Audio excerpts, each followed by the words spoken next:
Olá, seja bem-vindo de volta às nossas aulas aqui do comentário exegético da Escola Charles Spurgeon Online. Sou o professor Felipe Prestes, nós estamos na nossa aula 7 aqui do nosso comentário exegético. E nessa aula a gente vai fazer exatamente um comentário com relação... A gente vai entrar no comentário, né? Vamos ver se a gente consegue concluir. Entrar no comentário do versículo 13, que foi o que a gente traduziu na última aula. Olha aí como ficou bonito aqui, ó. Eu acho lindo esse tipo de coisa. Não sei se é porque eu sou professor e gosto de, né? Mas para mim é uma satisfação grande quando eu vejo umas anotações como essas, porque é interessante. Quando eu comecei a ensinar grego assim, online, né, na internet, eu sempre pensava, como é que eu vou fazer isso? Sem um quadro, né? Sem uma forma de riscar, né? Um quadro, enfim, ensinar língua sem riscar é difícil, sempre achei. Então, graças a Deus hoje a gente tem esse formato aqui que nos ajuda nesse sentido, né? Graças a Deus por isso. Vamos pra frente, tá? Aula 7 aqui, comentário com relação ao que a gente traduziu na última aula. Pais, eu vos escrevo porque conheceis ou tendes conhecido aquele que existe desde o princípio. Jovens, eu vos escrevo porque tendes vencido o maligno. Lembrando aí as palavras no grego. Graphoremin pateres, para pai. Hot egnokate ton apares. Tendes conhecido aquele que é desde o princípio. Grafo, eu vos escrevo. Graphoremin, eu vos escrevo. Neaniskoi, lembra dos jovens, né? Então, neaniskos, verbo, aliás, é o substantivo no singular e neaniskoi no plural. Hot nenikekate, certo? Ton poneron, porque tem desvencido o maligno. Vamos aí começar com o versículo 13, que é o que a gente tem em mãos agora, certo? O versículo 13 começa com paz eu vos escrevo, que aqui a gente já chamou a atenção para graphoremin pateres, pais, escrevo ou estou escrevendo a vós. É interessante que somente, como eu estou chamando aqui, na verdade isso aqui está é um só, certo? Então, só em 1 Timóteo 5:1 os crentes são chamados de pais. Interessante isso, ó. Não repreendas ao homem idoso, antes exorta-o como a pai, aos moços como a irmãos. Então, a palavra para pais, no caso aí, está sendo chamada a atenção para o fato de que Timóteo, né? Lembrando lá que Paulo está escrevendo para Timóteo. Timóteo era um jovem pastor a quem Paulo escrevia, né? Uma espécie de discípulo, não uma espécie, ele era um discípulo de Paulo, no sentido de que ajudava Paulo, tinha em Paulo alguém para ser a sua referência, o seu exemplo, alguém que ele teve como mentor. E Paulo escreve a Timóteo, Timóteo sendo jovem, tem que cuidar de gente mais velha do que ele, certo? E gente mais nova do que ele também.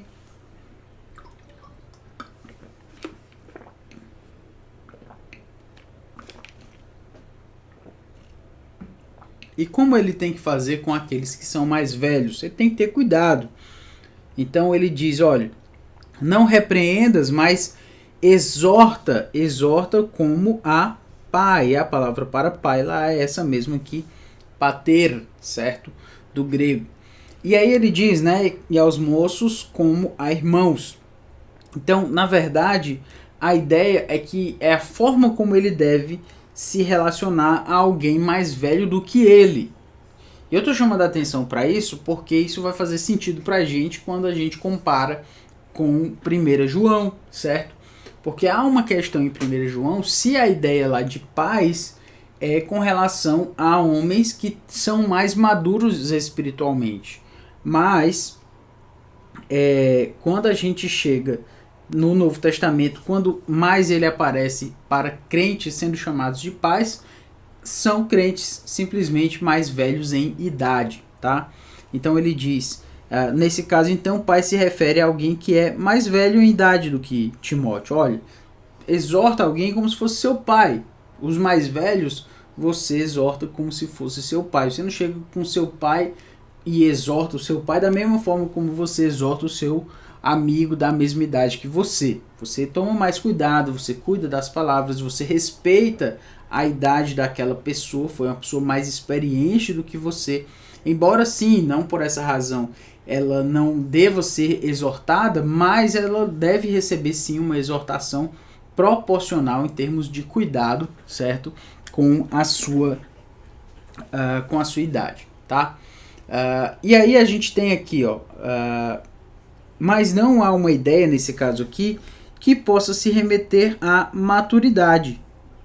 No caso, maturidade espiritual desses homens sendo maior do que a de Timóteo, porque na verdade é exatamente o contrário disso. Timóteo aqui tem uma responsabilidade pastoral e sendo assim, provavelmente Timóteo é mais maduro espiritualmente do que esses homens. Você deve saber que às vezes existem pessoas que são mais maduras espiritualmente do que outras, embora sejam pessoas mais jovens, tá? A idade física, digamos assim, biológica, fisiológica, ela não necessariamente significa uma maturidade espiritual. Às vezes é realmente o contrário, né? Às vezes uma pessoa mais velha que se converteu há pouco tempo, ou que não cresceu na fé o bastante, ela acaba sendo menos madura espiritualmente do que uma pessoa mais jovem, mas que essa pessoa se debruçou nas escrituras, no temor de Deus, enfim. O ponto é, Timóteo tem essa responsabilidade. Então, dessa vez em que a palavra para paz aparece no Novo Testamento, a gente entende que João esteja se referindo àqueles que são relativamente avançados em idade, certo? Não necessariamente maduros na fé. João está chamando de pais aqueles que são mais velhos em idade e não necessariamente em maturidade de fé. Por que o professor está chamando atenção para isso? Porque antes ele chama as pessoas de filhinhos, de crianças. Aí, como eu já falei, tem gente que acha que ele está falando aqui, são os mais novos na fé, as crianças, os pais são os mais velhos, aliás, os mais maduros espiritualmente, e os neanisco, os jovens, são os que são adolescentes espiritualmente, né? Embora, como eu já falei, faça sentido isso, parece até lógico, mas a gente não tem subsídio textual, base textual, para afirmar esse tipo de coisa, tá? Muito bem. Aí a gente tem hot egnocate ton apares, porque conheceis ou tendes conhecido ton apares, aquele que eu falei na última aula, né? O ton tem aquela ideia do aquele que é, certo? Porque ele está aí no acusativo, sendo o objeto direto de egnocate. E aí a gente tem apares, que é desde o princípio. E aí a gente pergunta, né? Quem é esse a quem eles conhecem desde o princípio? Porque ele diz, eu vos escrevo porque vocês têm conhecido aquele que é tonaparres, aquele que é desde o princípio. Quem é esse? Certo? Quem é esse que é desde o princípio? Que eles conhecem e que é chamado que é desde o princípio. E aí a gente vai vendo que essa palavra, né, res, princípio, em João, ela se refere a, por exemplo, a palavra da vida, certo? Que era desde o princípio. Então, no caso aqui, princípio é a palavra que é desde o princípio. O diabo tem o pecado desde o princípio. E o início do discipulado dos próprios leitores. Lá é o princípio do discipulado deles. Fora de João, a única pessoa referida como sendo desde o princípio é a própria palavra, ou seja, o Senhor Jesus Cristo. Então, das outras vezes que a palavra princípio aparece, ela aparece em termos temporais, no sentido de a palavra que era desde o princípio, o diabo que peca desde o princípio, né? E o princípio dos discipulados, então essa questão temporal. Mas dizer que alguém é desde o princípio, só relacionada ao Senhor Jesus Cristo. Então, obviamente, a referência é ao Senhor Jesus Cristo. Vocês, pais, têm desconhecido aquele que é desde o princípio. Vocês, pais, têm desconhecido Jesus Cristo. Essa é a ideia, certo? Contudo, nesse ponto, João não está se referindo ao princípio do tempo ou o princípio do mundo.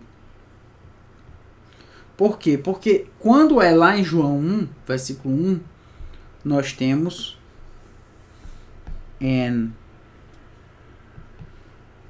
desculpe aqui. Lá em João 1:1 nós temos arrei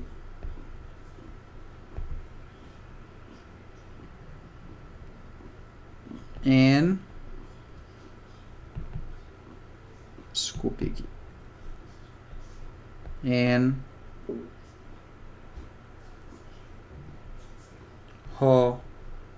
logos. No princípio era o verbo. Aí a gente tem o arrei, certo? Esse nosso amigo aqui, arrei, princípio, quando a gente está em João, e não em 1 João, mas João 1:1, a gente sabe que esse princípio aqui, no princípio era o verbo. Esse princípio aqui, ele diz respeito ao princípio de tudo. Mas quando a gente tem aqui, no caso, aquele que vós tendes conhecido, aquele que é desde o princípio, a ideia, na verdade, é uma referência a Jesus como aquele que foi encarnado, ao tempo em que Jesus foi encarnado. Vocês têm desconhecido aquele que é desde o princípio do seu ministério. Ou seja, a ideia é uma referência a quando a palavra da vida, certo? Logos, né? Nosso Senhor, o verbo, foi encarnado. Certo? Então, esse princípio, aquele que é desde o princípio, é do princípio da sua vida, da vida de Jesus Cristo. E vocês têm conhecido. A ideia é que essas pessoas são mais avançadas em idade. E se elas são mais avançadas em idade, João está escrevendo já, obviamente, depois de algum tempo da ascensão de Jesus. Mas se essas pessoas são mais velhas, elas já podem ter conhecido o Senhor Jesus Cristo no sentido de tê-lo visto, certo? Ou pelo menos ter tido contato com a fama, né? Com o conhecimento desse Senhor Jesus Cristo. Então é algo interessante a se notar isso, esse ponto aí, certo?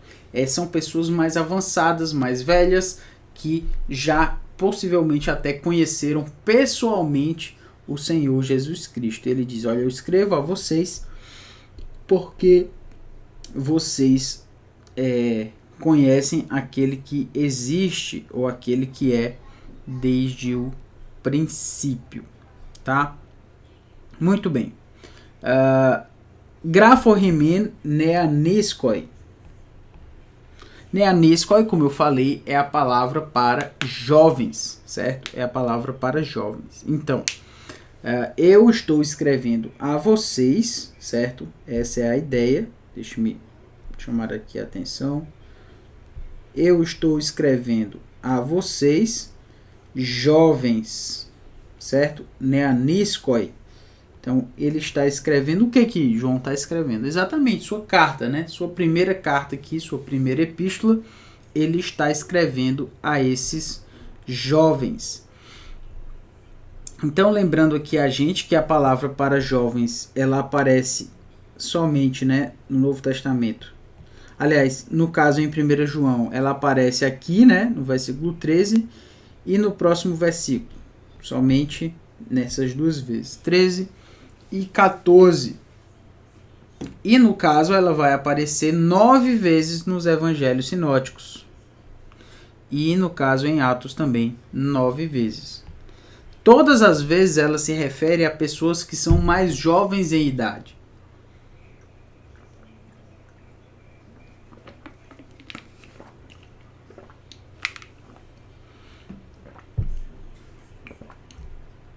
Se são pessoas mais jovens em idade, são pessoas que não necessariamente se refere à sua maturidade espiritual.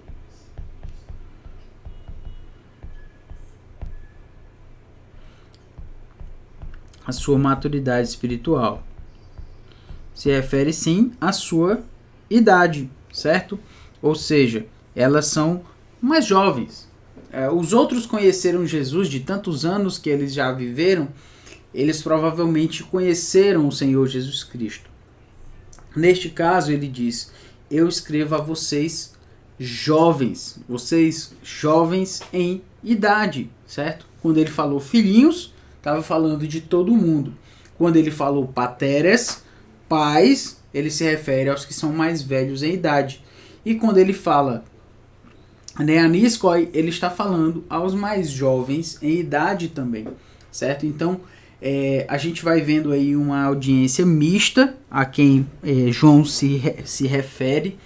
É importante notar também que, já que ele está falando de mais velhos e mais jovens, a gente está vendo uma igreja a quem ele está se referindo, uma igreja que tem velhos, pessoas que chegaram a conhecer o Senhor Jesus Cristo, e jovens.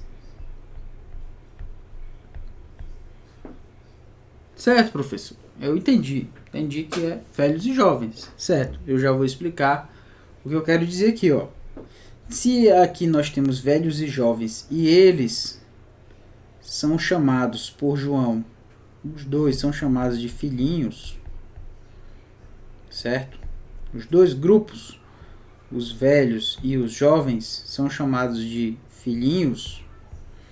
A gente vai entendendo que esse corpo aqui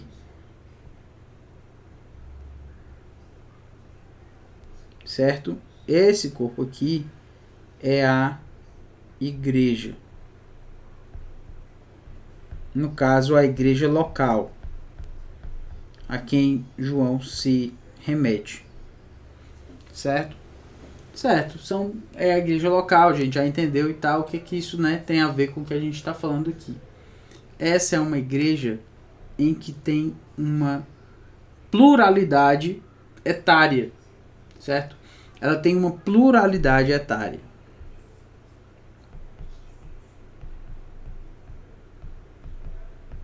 Pluralidade etária. O que isso quer dizer? É que essa igreja, meu amigo, ela não tem só jovem, mas ela também não tem só velhos, pessoas com mais idade. Ela tem os dois grupos de pessoas. Eu estou chamando sua atenção para isso porque às vezes a gente vai ver algumas igrejas em que se tem muitos jovens. Por quê? Porque é a igreja para os jovens. Essa nossa igreja aqui, ela tem um foco nos jovens, porque os jovens é que precisam ser alcançados. E aí a gente faz o louvor ser para os jovens, a gente faz a pregação ser para os jovens, porque os jovens é que são o futuro, os jovens isso, os jovens aquilo e tal, e tal, e tal. Ok, os jovens são importantes, tal. Mas você vai fazer uma igreja só para jovens? Porque, né, a gente quer alcançar essa geração e tudo. Ok, mas e a geração dos mais velhos? Não, mas aí, né, o importante são os jovens. A gente tem um foco nos jovens aqui na nossa igreja. Não, meu amigo. De forma alguma. João escreve para uma igreja que tem jovens e que tem os mais velhos. Uma igreja não pode ser feita só para uma faixa etária. Ou então a pessoa diz assim, não, mas aqui na nossa igreja a gente tem uma liturgia que é mais cuidadosa, porque a gente tem pessoas mais velhas, e a gente precisa colocar as músicas que os mais velhos gostam, e a gente precisa colocar as metodologias que os mais velhos gostam, porque eles dizem assim, mas quando eu cheguei aqui há 20, 30 anos, era assim, aí fica um costume lá na igreja, porque os mais velhos definiram, vai ser assim, tal e tal. Aí você se pergunta, poxa, mas será que deveria ser assim, né? Será que os mais velhos deveriam definir tudo nessa igreja? Não, mas claro, porque, né, os mais velhos têm mais experiência e tudo. Aí geralmente essa igreja ela fica, né, somente com mais velhos. Fica uma igreja voltada para os mais velhos que não leva em consideração os jovens. Então, por um lado, a gente vê uma igreja que é, né, da galera e tal, a pregação é toda, né, daquele jeito, e a música ela tem um jeitão também ali, porque é o culto dos jovens, é a igreja dos jovens, é a vontade de alcançar os jovens, e aí fica aquele negócio todo. Poxa, mas a beleza da igreja é justamente o fato de que a gente tem pessoas diferentes. É que uma pessoa de 80 anos está louvando do lado de uma pessoa de 15 anos. E elas adoram o mesmo Deus. Elas amam a mesma igreja, elas fazem parte do mesmo corpo. Essa é a beleza da igreja. Então, eu sei que aqui é uma inferência daquilo que João está colocando, mas também, ao mesmo tempo, é uma pressuposição. João, ele escreve a uma igreja que é plural em termos etários. E a gente deveria levar isso em consideração. Não simplesmente fazer uma igreja só para os jovens. Aí eu usei aqui os jovens, mas a gente poderia usar o exemplo, no caso aqui da música lá, não, porque a música dos jovens, os mais velhos não conseguem acompanhar e tudo. Uma vez eu lembro de um culto que eu fui a uma igreja e eu lembro muito bem, muito claramente disso. Começou a tocar uma música que era bem agitada, certo? E aqui a questão não é se, né, não é a questão de entrar no mérito, né, de qual é o estilo certo de louvor, o estilo errado de louvor. Nem quero entrar nesse mérito, até porque a gente não está falando disso aqui.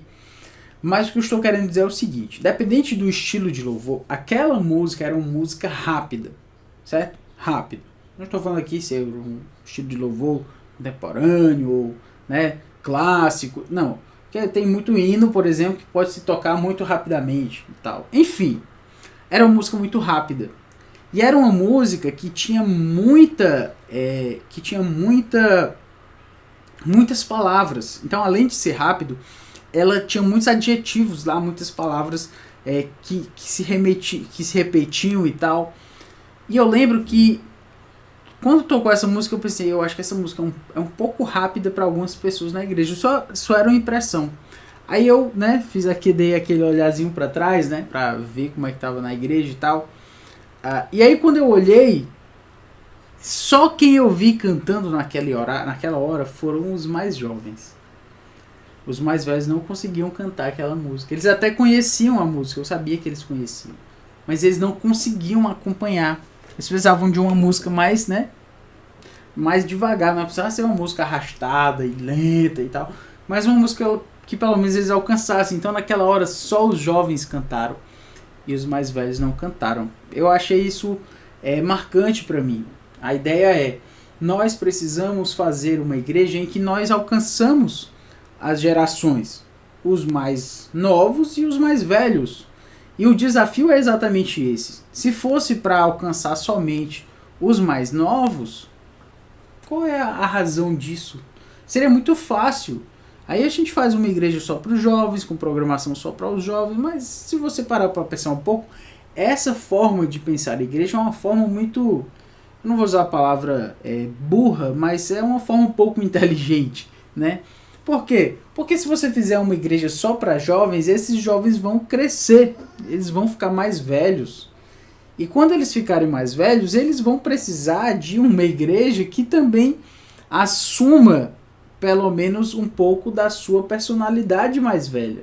E se essa igreja não assume, então ela vai cuidar só de jovens enquanto são jovens. Depois que eles ficarem mais velhos, aí vão vir uma outra safra de jovens e os mais velhos vão atrás de igreja de velho. Então não faz muito sentido isso, né? Enfim, então já traz pra gente aí um pouco dessa ideia, tá?